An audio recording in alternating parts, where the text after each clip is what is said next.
Welcome to Love Lines.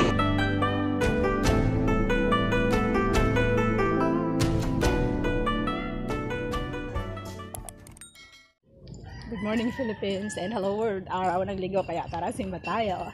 It's Sunday. Rejoice. Gaudete Sunday ngayon. Kaya pink ang kulay ng araw ngayon. Okay, tara, let's go. Medyo makulimlim pero hindi umuulan.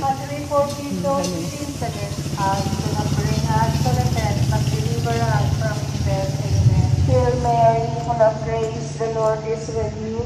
Blessed are you among women, and blessed is the fruit of your womb, Jesus. Holy Mary, Mother of God.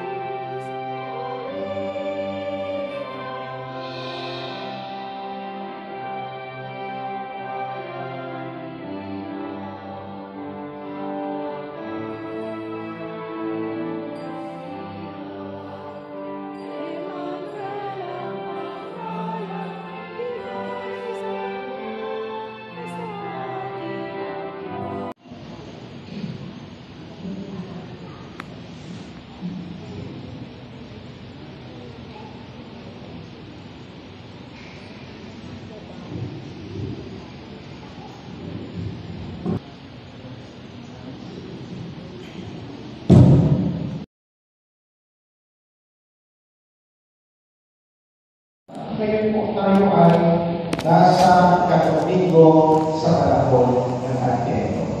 At mamayang gabi, umpisahan na po natin ang tinatawag natin simbang gabi.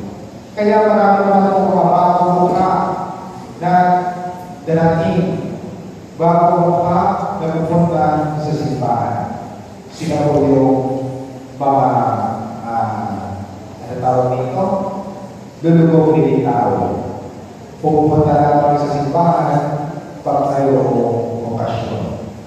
Ngunit mga kapatid, napakaganda po ng mga papasa ngayon dahil ito po ay isang paalala sa bawat isa sa atin na dapat tayo po ay magawa at pagala. Kaya po ang nagsindi ng kanila talaga namang nagatuwa dahil na mga tayo apoy na sintihan. Kaya, ang ating ebanghelyo ay patuloy po na pinakilala sa atin ang katauhan ni San Juan Bautista ngayong panahon ng Advento. Hindi bilang pinsan ng ating Panginoong Jesucristo, kundi bilang isang tagapagmana ng kanyang daraanan. Ang mga tao ay namangha sa kanyang pahayag na tumili ang mga landas, patahin ang mga burol, at punuin ang mga laga. Kaya tinanong nila si Juan ano ang kanilang dapat gawin. At ang kanyang maling tugon ay dapat magbahagi. Pagbahagi ng pagkain, pagbahagi ng mga damit, lalo-lalo na sa mga tao na nakakailangan. Pati rin ang mga panilingin ng buwis. Ang sabi niya at inikayat niya, huwag pangdaya. At patingalin ang mga sundalong Romano. Inikayat niya, huwag panggulo.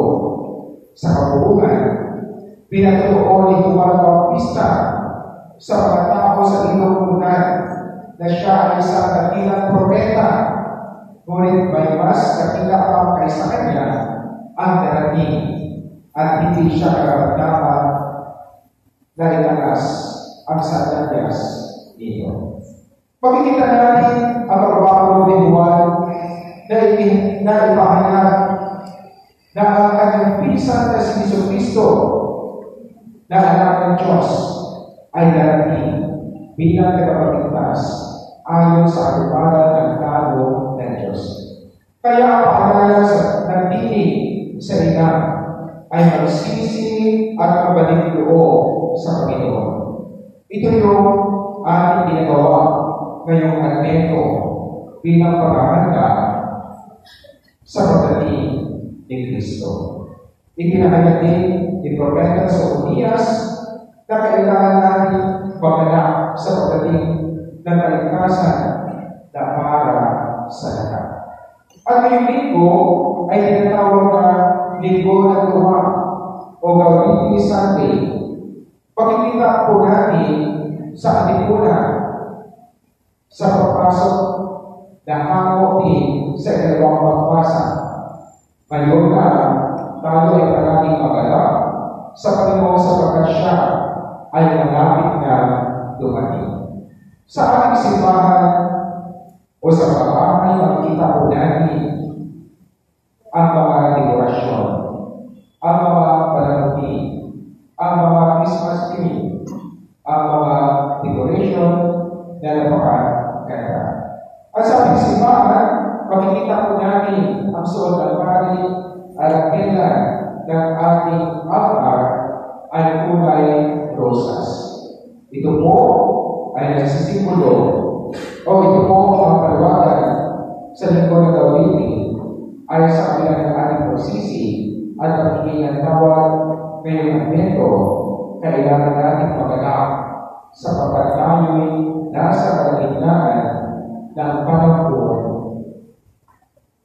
ng paghahanda o ng panahon na malapit na ang kapistahan ng kaligtasan ng Diyos na dumating sa ating noong unang kapasukan ng pagsikat ng ating Panginoong Kristo. At tayo mga Pilipino ay talagang nagkahanda upang maging masaya ang bawat pagdiwang ng Pasko. Nagbibigayan, naghahanda ng mga masasarap na pagkain, naghahanda ng panapunti sa bahay, naghahanda ng susuotin tuwing Pasko. Kaya tayo ay nagtipon sa simbahan, nagdiwang na siya ang araw na pagkahanda para sa pagkakan ng ating Panginoon. At malaman dito sa liturhiya ngayon na ang pagkakang ngayon ay kinakailangan ibahagi sa ibang tao.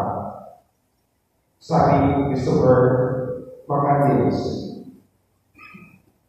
sa huli, hantungan ng buhay. Happiness is only made with erasure. Mga kapatid, sa kanyang pagdiwang ito, ating pagdiwang sa Diyos ang kanyang pagpapala na sa ating pagkahanda sa kapasuhan. Madamadahin ang tunay na kagalakan na ating ng ating Panginoon sa ating buhay. So,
So that's all for now.